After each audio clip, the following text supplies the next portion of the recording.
Hi, welcome to Get Used to It. I'm Sheila Kuehl, and I'll guide you through this hour of our show. As always, I'm happy that you're joining us.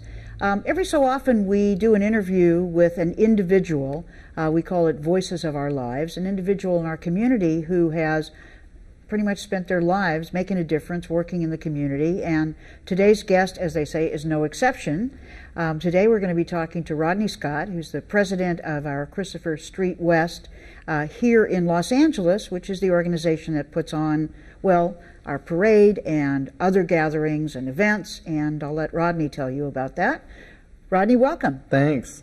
But that's not all you've done. I like to, get an idea of kind of where people come from, what their background is. So if you don't mind starting at the beginning. Absolutely. Where'd you grow up, and what was your family like growing up? I was born and raised here in Los Angeles, the San Fernando Valley. I was raised by a very courageous single mother. She was 15 when she had me. Wow. And it was interesting. I'm an only child. Uh-huh. So we became, as Helen Reddy's song is, you and me against the world. Uh-huh. It was a unique growing up. We grew up with a lot of people who still had two-parent households, and siblings, and growing up not having siblings or two parents, it was a different experience. Did you guys live with your grandparents? Did she work to support you? She did. I lived with my grandparents through periods of my life, but mostly with her. And she took whatever job she could. I tease her because when she was 18, she was a go-go dancer. Uh-huh. She did some modeling for a while. Uh-huh. She was a pool hustler. She'd go into clubs and play pool in order to make extra money. Wow. So she did whatever she needed to do to keep our family together. Well, I guess it's easy to see where you get the resourceful part of your nature. So growing up in, people's impression of the San Fernando Valley is it's sort of Kansas on the West Coast. So I imagine it couldn't have been too easy for a gay guy. Were you aware of your sexual orientation when you were really young, or? I think I discovered that I was attracted to boys when I was in junior high, about 8th grade.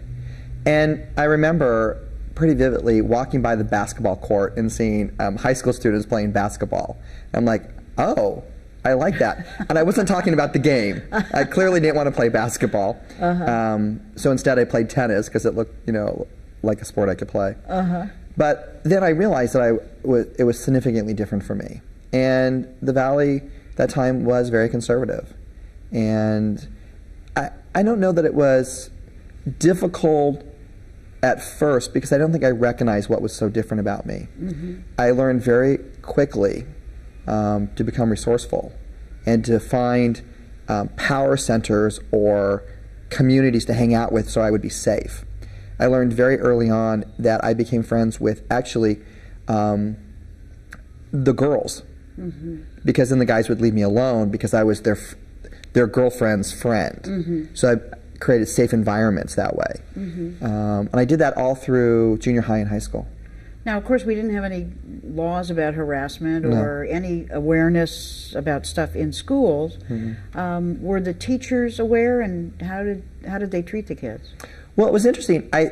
As I got older, I kind of discovered that I actually became teachers' pets, or I aligned myself with teachers who I later found out were lesbians. Oh, wow. I found those comfort places that I knew that I could be safe. And I found out later, after seeing some of them when I grew up, come to find out many of them were lesbians. I think people have had the same kind of experiences, in so many of the schools. So junior high, not so bad in the Valley. And were you active in any way in junior high? Was there gay awareness or anything like that? I think I moved to drama. That was about as much gay awareness as I could get. I can relate. So I hung out a lot there. And that gave me, I think, the self-confidence and a little bit more self-awareness And in that environment, it wasn't okay to be out because I didn't know what that was, but it wasn't, you weren't bad or wrong for being who you were. I didn't feel like I had to compete or prove myself. Did that change in high school? Oh, dramatically.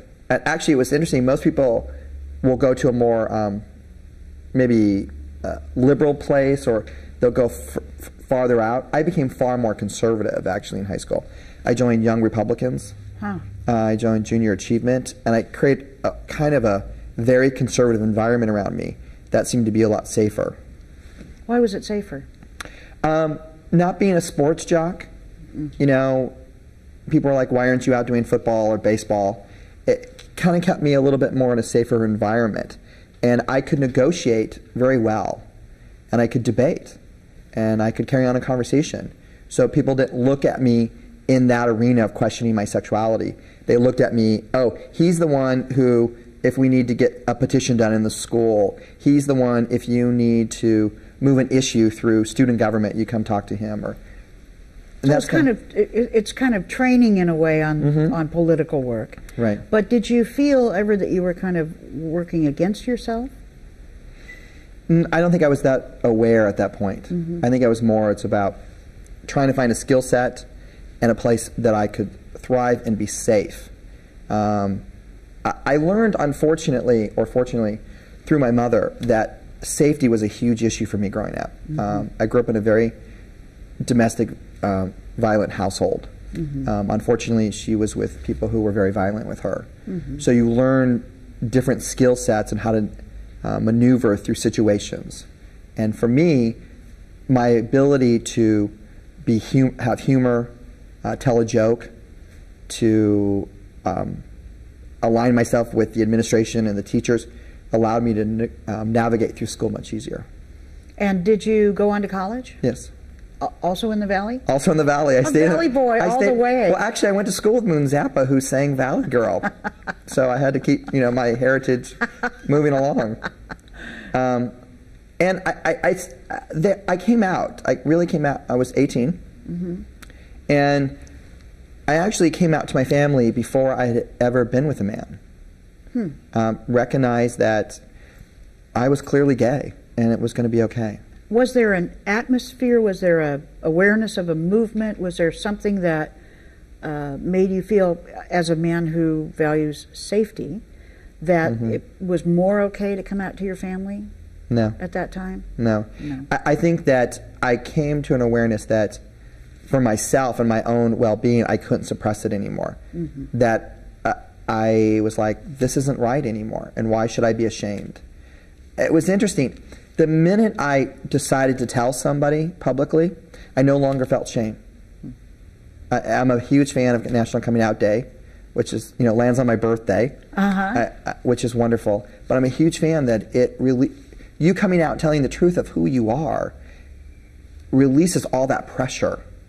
You no longer can hide out. You told me a story a few years ago about a man walking up to you, I think it was after you were elected to the assembly, and he asked, and he trusted you because you told him that you were a lesbian. Right. He said he would vote for me because I had already said the worst thing about myself. Exactly. And I thought, there's a sort of a left-handed compliment, but I did understand what he meant. It is, and the other thing that people find, of course, is when we come out to our families, sometimes there are other family secrets, you know, and remember the ACT UP T-shirt, silence equals death. And certainly in the AIDS pandemic, it was absolutely true. But I think it's symbolically true as well. Our silence about ourselves is like the death of our real selves. It's true. And once you tell somebody, especially your family, I think, and you're not, I mean, a lot of us do get kicked out of our families. It's very risky. But still, the freedom of it. And were you out then in college as well to people or with people? I was, but I didn't make a big statement about it. I was out with my family. I started going out to clubs. I started, you know, exploring who I was. I didn't feel like, though CSUN had an active gay and lesbian community, it wasn't a place that I was at. I was still recognizing that I really wasn't a Republican also, you know. I was like, am I a Democrat? Am I a Republican? When am I? So I had to come out also as a Democrat and be comfortable with that. So was there an incident or something that helped you decide that you wanted to either come out, and if you were already out, to be more active? Because your whole life has been, as we will see, one of sort of activity within the community. For somebody who values safety, as you brought up, I was almost 20, and I was walking out of a local 7-Eleven store, and I was attacked. And I was beat up pretty bad. That moment I recognized even more so that I couldn't just sit down and be quiet anymore. That my silence could move to somebody else being attacked, that somebody else may not be safe anymore. So I decided from that point to really find my own voice and to start standing up and saying who I was. So what kind of work did that lead you to? Well, originally it moved to a little with a No on 64. Explain a little about that, because with a national audience, often people don't know, and probably people in California don't remember it very much. It was really, it was one of the first attempts to deal with the issues of discrimination against people with HIV and AIDS. It was with Lyndon LaRouche, who wanted to basically quarantine people who were diagnosed with AIDS. And I found my voice, and Ivy Bottini was very helpful, and Morris Kite, in encouraging me as a young gay man to really step up and do things. And I became a co-chair of the local steering committee. I became an outreach person and started talking to the community about our issues, and found that I really enjoyed adding my own personal voice to our struggle. What did it feel like at that time? I mean, enjoying adding your voice, but was there a sense of excitement? And what years are we talking about here? Well, it was a sense of everything is absolutely possible. I mean, it was like I could change the world.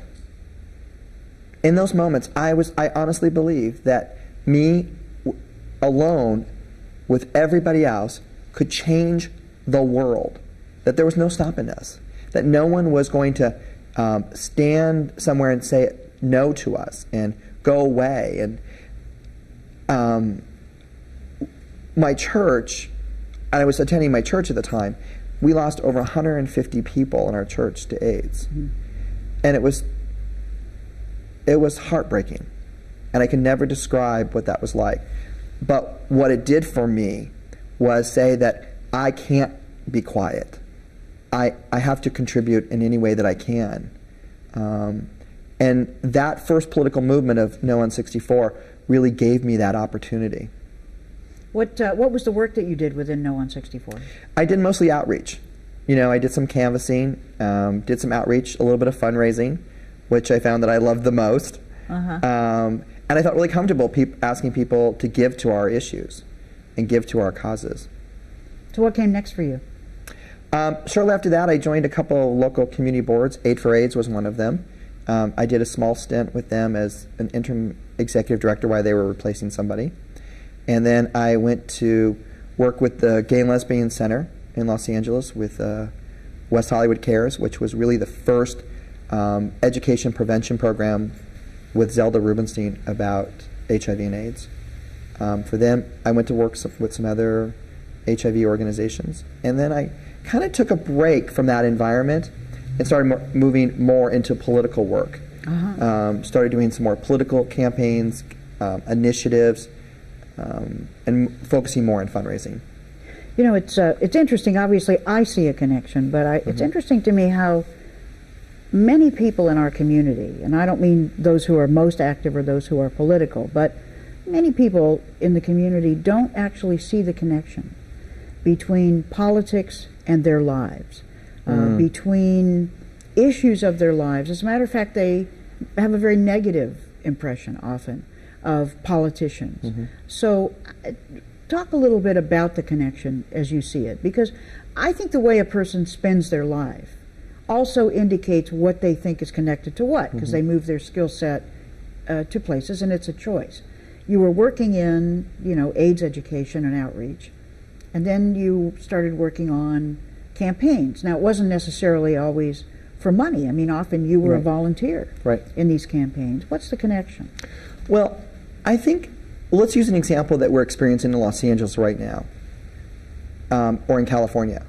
AB 19 in the state assembly failed by 4 votes. That was the gay marriage bill. Right. 4 votes. And for me, if you don't think politics makes a difference in your life, look at that moment. That just 4 people could have made the difference in moving that bill forward. If we don't think politics makes a difference, the fact that you were the first lesbian to be elected to the state assembly, and now we have a gay and lesbian caucus in Sacramento. Yeah, the only one in the whole country. Right. It makes a huge difference. I think I discovered really early on that politics and making a difference was a huge passion of mine. And the way I could see making a difference was changing public policy. Now, I'm not a big policy wonk. You know, I don't look over policy like you do and find the language. But what I found was that I wanted to support people like you, like Carol Migden, like some of our other friends in Sacramento. That was a passion for mine, to get people who were progressive and who would speak out for us, like Antonio. I mean, Antonio, here's a man who had no reason to advocate for us. And not only did he advocate as an assembly person, he advocated as a speaker, he advocated when he went to the city council, and now he's going to become our mayor of Los Angeles. He's going to be a huge advocate for us. And we have a partner and a friend in him. And if we didn't show up for him, and we didn't educate him on our issues, and we didn't raise money for him, and didn't get votes out for him, where would our issues be?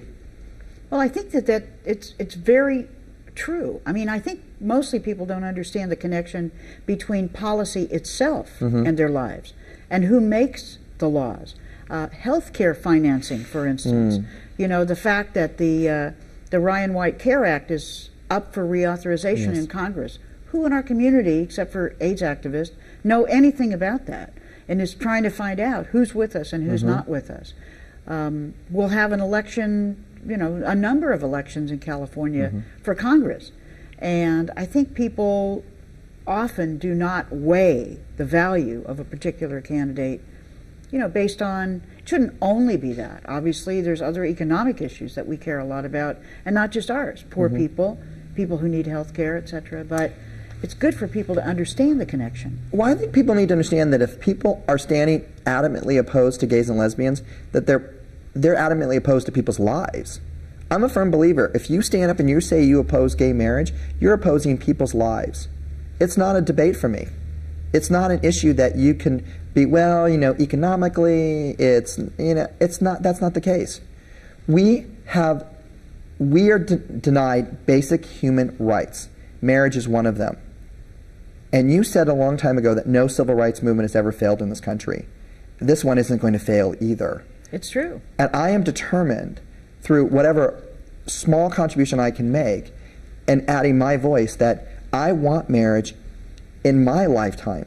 Not my godkids' lifetime that are 6. I want it in my lifetime.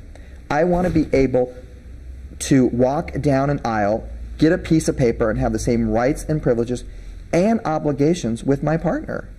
Well, it's interesting how your life has taken you, because you're not actually concentrating at the moment, and you haven't for a while, as the majority part of your life in the political arena. Right. I mean, it really took you in a connected but slightly different direction. Right. Talk about what you went into next.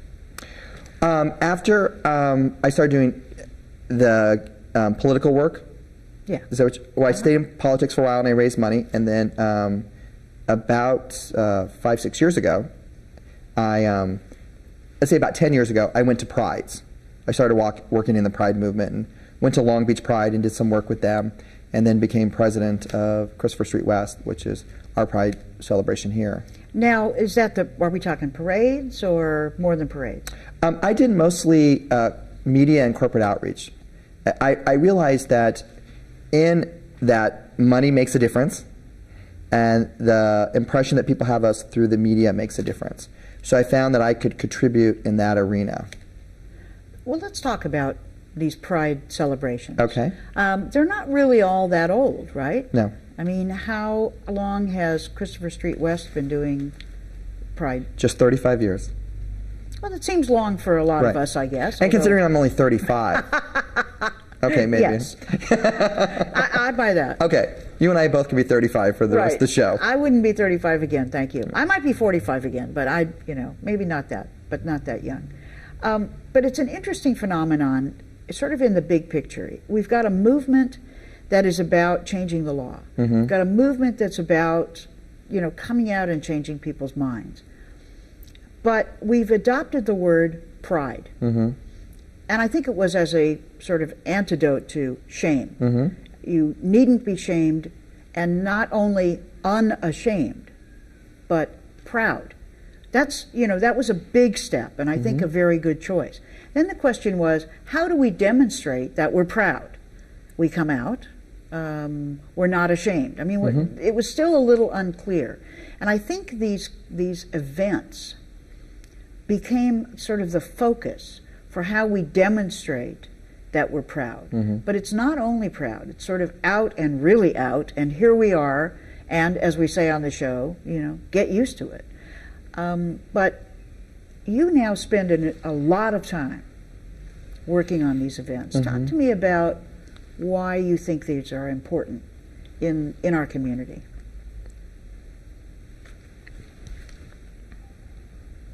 Because there's still some kid somewhere in this country, and maybe even Los Angeles, that thinks it's not okay to be gay. There's some young girl who's struggling with that she's a lesbian and doesn't know anybody. These events are about letting the world know that I live next door to them. These events are about letting them, I was telling your crew that I knew I was going to have a tearful moment on this. It's fine with me. Just shows how much you really believe in it. That this event is about two men who are still struggling in Florida, who are two friends of mine in Florida, who are still struggling to adopt a child that needs a home to love them. And I believe Pride contributes to that awareness and to that acceptance. And I want people to know that we're 300,000 in West Hollywood, we're 400,000 in San Francisco, we're 1 million, we're 200,000 in Long Beach. We are your neighbors and we are your friends. And I want them to know that today, in 2005, I still don't have some basic civil rights that your family has. And there's some amazing kid out there who's 18 years old, who's 16 or 17 or 15, struggling with their own sexuality, thinking it's not going to be safe for them. That's why I do it. So we're back, in a sense, to the issue of safety. Safety in numbers, as they used to say, is probably one of the oldest sayings I ever learned, safety in numbers. Right. But there are different ways that people demonstrate their pride or participate. Some people stay home and they watch this on television. Some people actually go to the parade. Let's talk about those who are the spectators. Who is this audience? Is it all gay people? No. It's our friends. It's our family. It's our supporters. It's people who want to lend their visibility and their voice to our issues.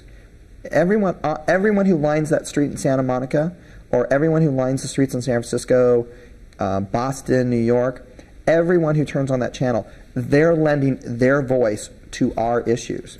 They're standing with us.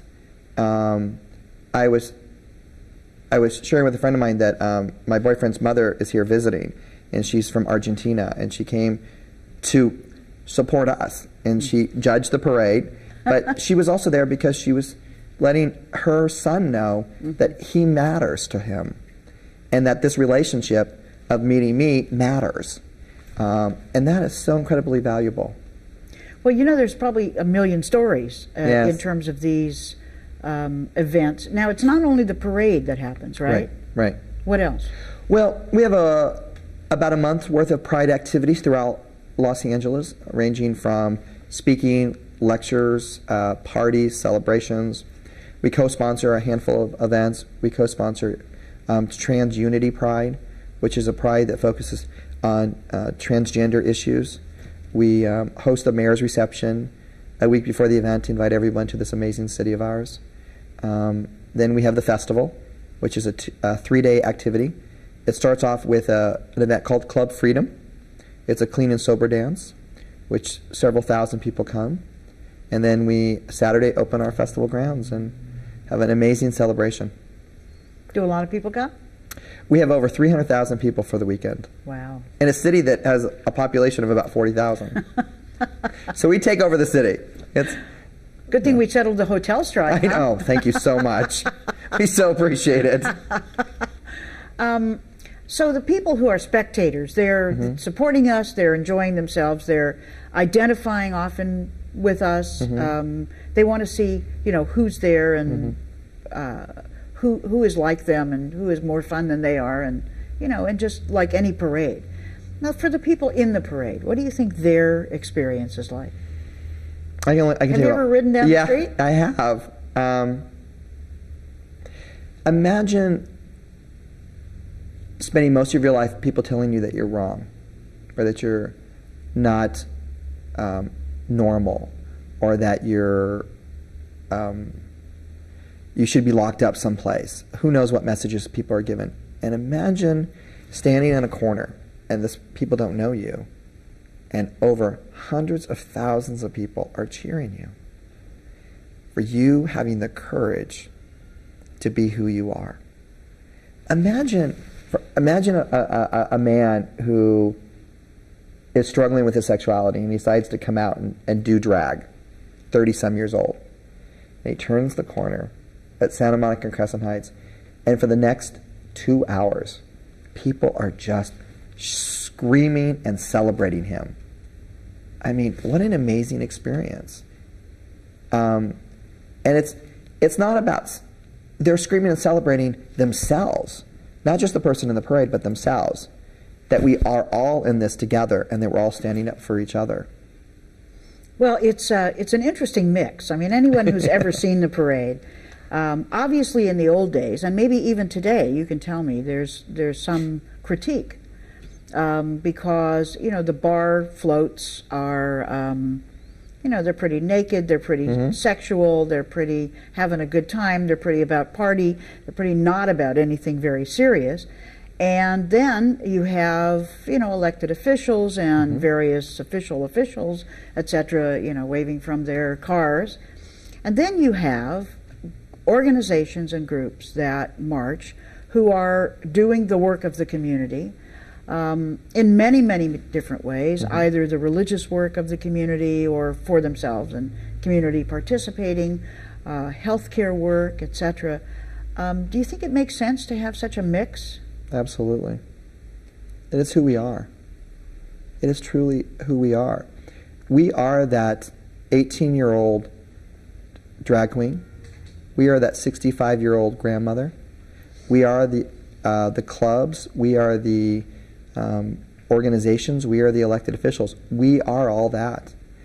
And I think the minute we eliminate any of that, we eliminate who we are. Well, this year's parade was sort of interesting and got a lot. This year's parade was very interesting and wonderful and fun and beautiful and exquisite. And it got a lot of publicity. And it got a lot of publicity, even increased from what it had gotten in years past. Tenfold. You think? Oh, yeah. And why was that, Rodney? People wanted to talk to me. That was it? No, that was it. Yeah. We, as an organization, chose Kathy and Paris Hilton as our Grand Marshals. Okay, we're going to need to hear more about that. So let's start with the selection process. We begin the selection process about 4 months before the event. The community has an opportunity to submit names and recommendations for a number of our awards. Man, Woman of the Year, our Harvey Milk Award, the Sheldon Endelson Award, the George Moscone Award, Community Grand Marshal, Celebrity Grand Marshal, and our Grand Marshal. And members of our community brought the idea of Kathy and Paris Hilton to us. And the board stopped for a moment, looked at it. I had the pleasure of having a number of conversations with them. And what I found in them is that they really wanted to lend their voice to our issues. So the people who brought their names to you, let's kind of start with that. What were they thinking? Just publicity, or because we have a bit of a reputation. You do a show, you don't want to highlight people who have done bad things for the community or to the community. I mean, I certainly don't on my show. Right.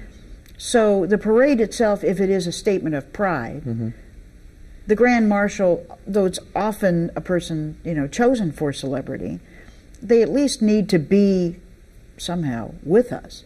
What was the presentation that convinced the board that these would be the right Grand Marshal? I think that after talking with the Hiltons, and particularly with Paris really recognized that she has the ability to speak to a generation of people that I cannot speak to. That she can speak to a generation of youth that I can't talk to. And she's had experiences of hearing from her friends who are young, who are still dealing with issues of discrimination. And she wanted to contribute to helping change that. And she felt this was one of the ways that she could do it. So what was the response when the first announcement went out that they would be your Grand Marshal? The first response I got, the very first email that I got was, "You're crazy. You must be insane. What are you thinking? Why would you do this?" And then we got responses of, "That's interesting," to "Congratulations. Thank you for thinking outside the box." I got a number of young people writing to me saying, my mother's a lesbian. Thank you for including her because she's my idol or my hero. We had young gay and lesbian people write and say, "Thank you for bringing attention to our issues." And I had people very upset with me. And do you think that it hurt I'm just going to go from the last thing that you said. Right. Do you think that it hurt the event in any way? No. Yeah, I didn't get the impression that it did either. No. I mean, it's like you want to say, get over it. I mean, why would people be very angry about this? I'm not, I've talked to many people, and I think when people have heard why we did what we did, they were better with it. I'm not saying they all agreed with me, but they were better. We chose them because they bring a platform to a population that we can't bring. They bring visibility to our issues that in the 5 years that I've been with CSW, we have never had so much press. And I got to talk about marriage. I got to talk about equality. I got to talk about who we are as a community.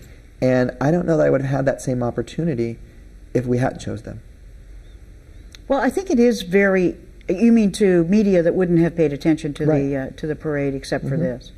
Well, I think that's right. I mean, I think it is a calculated choice. It seemed like a calculated choice to me, and yet it is a statement by a very famous person or infamous to some extent, that a statement of support for our community that I agree with you is a very strong statement to a younger generation. But what about her mother? I mean, that was interesting to choose both of them. Well, we wanted to show, we were very interested in showing a family that supported us, not just an individual. That we wanted to show that it wasn't just Kathy, but her mom, who really as a family unit wanted to support us and be present for us. And, we've read about them. We've heard about them, and I thought I knew them. And then I got to talk to them. So what was the surprise? They're both very passionate and compassionate about issues that we face. And they don't, they've said repeatedly in our conversations, "I don't know what it's like, but I want to do something. I want to be part of the solution." And what was the response of people as the parade went through the street? Okay, can I have a confession here for a moment? I decided to walk with their float because I was a little nervous. And I haven't shared this with anybody. Okay. So we came out. All the paparazzi were there, and hundreds of them, and it was a little overwhelming. And we got them on the float, and we stepped off. And from the minute we stepped off, to the minute we completed, it was praise and celebration and thank you and we love you and we're glad you're here and you go girl, and of course her infamous saying, you know, it's hot. If I heard one more person say it was hot. And boas. There were feather boas for her everywhere. I mean, and there were pet chihuahuas everywhere. And so it was quite amazing, an amazing experience. So I don't know how you'll top it, and I won't even ask you who's going to do it next year, but I just think it's an interesting choice for your life in terms of these large-scale events, in terms of, you know, raising money for issues. Were you working at other jobs along with this? I mean, can you support yourself doing this Yes, stuff? I have a day job, yes.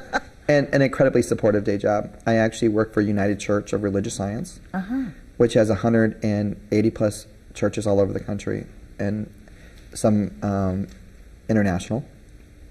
And it's a philosophy that's very important to me. It's my faith. I have a strong belief in God. And I've always had that. And I think that's really what's helped me walk through some of the challenges we walk through in a community. Talk more about your work. Sure. And about the church. My work at the church is I'm responsible for corporate parades. Parades, yeah, we do. I'm responsible for corporate oversight, legal. I'm also responsible for our marketing, fundraising, and communications. We have a publication that's been in circulation for 80 years. We're celebrating our 80th anniversary, so which is pretty exciting because they get to make small contributions of awareness about our issues through our publication. We have a philosophy that God is present in everything that we do. God is in with me. God isn't this thing that has a judgment and an opinion of us. We have a couple large churches here in Los Angeles. People in Los Angeles would probably know Agape, with Dr. Michael Beckwith. So that's been my passion on my day job, and it's leading me into a new passion. I will continue with Prides, but one of the new things that I'm going to be working on is I'm really tired of this country only seeing one faith voice, that they only see conservative Christians talk about issues of family. And we're putting together a media watch group with progressive ministers from all over the country so that we can get exposure about people of faith having a different opinion and different thoughts about issues, not just about gay and lesbian issues, but issues about the poor, issues about our environment, issues about our country, that it's not going to just be the conservative religious right talking about us, it's going to be us talking about us. Now, how do you go about putting such a thing together? I haven't got a clue. Uh-oh, now it's recorded. No. Okay, take two. Okay. How do you go about, no, I mean, we never cut this stuff, so you'll be able to see all of it. But seriously, Rodney, I mean, I think, well, here's why I asked. Okay. Not that I'm asking you, you know, for your business plan, but virtually every movement and every aspect of a movement is somebody's idea. And no one knows if anything is going to succeed when you start out on it. And yet it's not magic. So how will you and others working with you, how will you go about to do this? Well, I think we're going to start with educating. We're doing some media outreach with all over the country with local media outlets so that they know that there are people of faith in their local communities who could bring a different perspective to issues. So let's just talk about marriage for a moment and marriage equality in California. We want ministers and people of faith and communities to be able to be spoken to by the media and with the media about our issues. So we're putting together speakers bureaus, we're putting together press packages, we're putting key ministers in place so that they can speak to the press about our issues and other issues that are coming forward, and really begin to hopefully shift the dialogue about our country and our country under faith. I'm a gay man and I have a strong belief in God. The Christian right doesn't own God. I don't own God. It's available to whoever wishes. And I don't want it just to be about my God. And I don't want this country as we just reelected this, very conservative president who says that, he has a divine appointment or he's been appointed by God or whatever he may say, I have a different opinion. And my faith really encourages me to step out and do something different. Well, I think two things I want to explore about that. I think that the conservative churches, have been a very strong organizing base for the conservative wing of the Republican Party, which has virtually taken over that party by exploiting that relationship. It's been mostly about what they're against and not so much what they're for.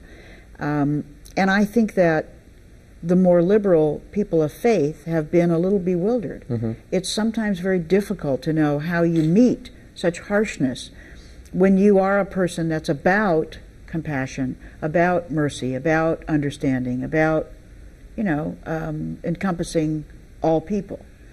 And I think that there has been this sort of, I can't believe it, kind of aspect to people of faith who don't know how to respond.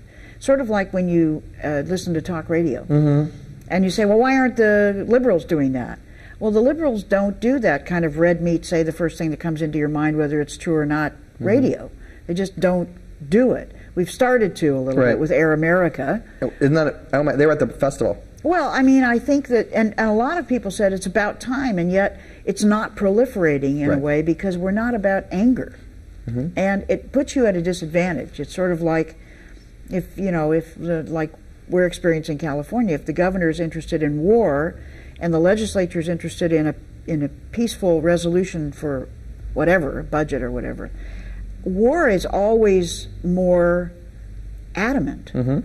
It's sort of like, can't we all just get along? And the answer is no. And it seems like the conservative churches have said no, and it's been a good organizing tool for them. So even meeting that message seems to me to be a very good thing to undertake. I remember when the Gay and Lesbian Alliance Against Defamation, GLAD, started, and they had said, oh, the media. We have to go to the media.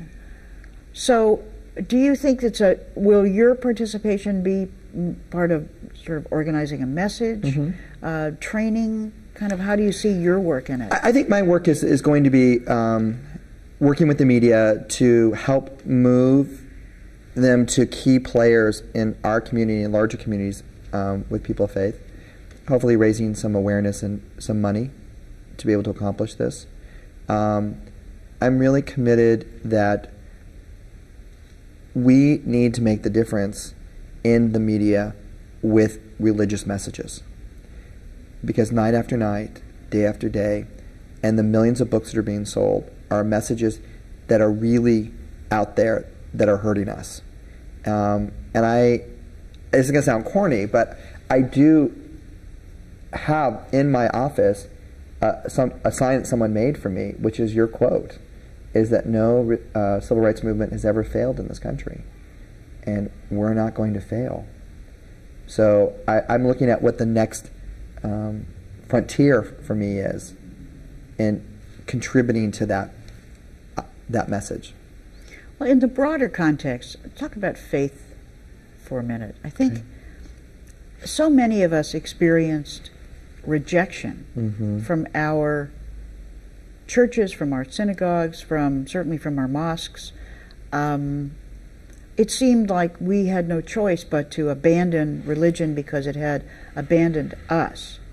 And yet so many didn't. Can you talk about that, either personally or people you know, or in the larger context? For me, I didn't grow up in a faith-based household. We didn't have church. But I remember being told, after going to Sunday school a few times, that God was going to punish me. And that seemed rather odd to me, that God had enough time to punish me. God seemed much larger than just my one issue, because I was doing something that they didn't think I should do. And that seemed really foreign to me. And then I kind of left that. And then I found my faith. And I found that I got to celebrate me and my faith in a way that really works for me.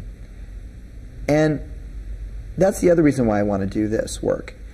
Similar to pride. people have been tossed out of their churches. People have been abused by their churches and by a message of God. And I want to help change that message. And I want people to know that whatever they choose, whether they choose a faith, a traditional faith of their family, or they choose to go someplace else, or they choose no faith, that no one should be telling them that they're wrong. And one of the things that really motivated me to do this was about 4 years ago. I was on the parade route, and I saw a man in his late 30s standing with a sign that says, "Fags die, fags go to hell," holding a little boy's hand. Mm-hmm. And the boy was maybe 5 or 6 years old. And what dawned on me is that 5 or 6-year-old little boy could become gay, or is gay, or will go to school with somebody who's gay, or have someone gay in their family, and he's going to grow up in an environment of hate. And I want him to know that if he comes out and discovers that he's gay, that there are people like you, like me, like our community that are going to be there for him. And there's people of faith that are going to be there for him. Well, the aspect of community has always been one that's kind of attached itself to the issue of faith. You can have faith and a personal relationship with God anywhere, anytime, anyhow. Absolutely. It could be trained through a faith and you adopt some of those principles as your own, or what. But there's more to it than that. I mean, in a way, I was raised Catholic, mm-hmm. and I don't feel like I was thrown out of the faith. I feel as though the church is against me. So some parts of it, I'm not denied at all. Mm-hmm. I'm me. That's up to me. You know, what do I believe? How do I communicate with God? How do I listen? Probably more importantly. You know, how do I do my gratitudes? Whatever. Mm-hmm. But the communal aspect of religion as an aspect of faith, that's a different thing. And I think that's where our community, very much like being shut out of organizations, mm-hmm. The Boy Scouts, areas where you learn about civic engagement, this is being shut out of a communal area where mm-hmm. together you experience something that's beyond your own individual. Mm-hmm. Is that, I guess, I mean, obviously you say, mm-hmm, but I don't know whether that gets at why you would participate in a church rather than just be on your own in terms of your faith. I chose to participate in church because I wanted to be with people in fellowship. I wanted people who would support me and I could support them in our lives. And I chose to go to church, as I go to church and work for a church, because I think it makes a difference in people's lives. The church isn't for everybody, but I want to make sure, if I can, I want it to make it a safe place for people. I want to make it a safe place for families who are raising their kids, to raise them in an environment of tolerance, of acceptance, and love. And if I can do that with one family, in one church, in one community, I've done my work. If I can get one newscast to show a different side to faith and to issues that face our families, I've done my job. So will you be traveling for this? Is this a national kind of thing? We're working on it. As you envision it? We're working on it. I understand it's not in place yet, right. But I want to know about your dream of it. I want to know about your vision of it. My vision of it is that I will be in Sacramento and Washington, D.C., and every state capital, and every time there's an issue that faces us, we will be there showing a different side. My dream is that when you think of a voice of faith, when you think of somebody of faith and you think about what they're going to say, you think about a progressive faith voice. You don't think of a conservative voice. You know, this would not be the first time this happened. No. I mean, when we hear about liberation theology, which is pretty much being squelched in the Catholic Church now, was very, very important to revolutionary work in South America and Central America, and frankly in many impoverished areas, you know, in America. During the Civil Rights Movement, partly because of Dr. King and his own position of being a man of the cloth. There were so many people of faith who felt called upon to put a voice to this. Now, the power of the opposition in faith at that time was not as strong. We saw pictures of ministers standing in church doors saying, "No black people coming in my church." But it seemed to me like the weight of the faith community in that civil rights movement appeared to be more on that side. Now, they might say, "You don't know the half of it. You don't know what we faced in churches. You don't know what the, Ku Klux Klan was, half of the time was the ministers." So it could be my own lack of knowledge of history. But this seems to have some pretty weighty opposition. It's going to be a real struggle. But you think we'll win? I think the fact that hundreds of thousands of people have died from HIV and AIDS. I think that women still aren't safe to go to clinics for a choice. I think kids are beat up at school every single day. I think kids are thrown out of their houses. They're beat up. Matthew Shepard was tied to a fence. That's hard. That's what I want to do. Their opposition is nothing. Nothing. They can bring it on. Because Matthew Shepard was tied to a fence and beaten. Our kids are told that they're bad and wrong. That's hard. What I want to do, we're going to do it. 35 years ago, a few hundred people walked down Hollywood Boulevard and were threatened with their lives as they wanted to come out and be gay and lesbian. That was hard. And now we have people like you, people like, Sheila, Carol Migden and Christine Kehoe. We've got Barney Frank. We got people that we're not alone in this. And we've got ministers and people of faith who are going to join us.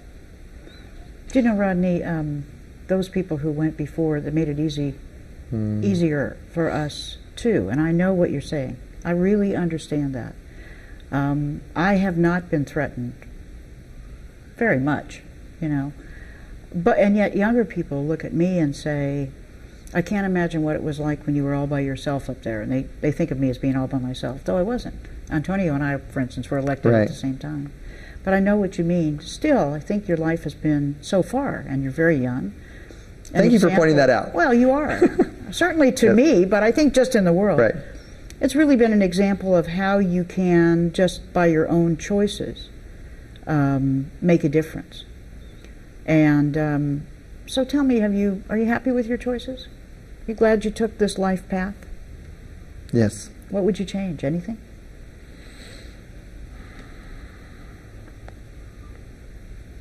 I don't think so. I don't think I'd change a thing. I think I have an amazing support system. I have incredible friends, really loving people in my life. I have an amazing relationship. I'm pretty blessed. Well, I can't think of anything I'd rather end a show with than saying I feel pretty blessed. I'm very grateful that you were here. It's a great story, Rodney, and I'm really probably even more fun living it than even just talking about it. You certainly do put on a good parade. Thank you. It was just wonderful. And we'll see you there next year. Absolutely, even if I have to bring my own sign and my own magnets and my own car. I'll tell you what, we'll make sure there's a car for you. You just bring your own sign, we'll make sure there's a car there for you. All right, it's wonderful. Thank you, too, for joining us today to talk with Rodney Scott. It's a really good example, I think, of how you can simply say to the world, this is my work, I'm standing up for who I am, might as well get used to it.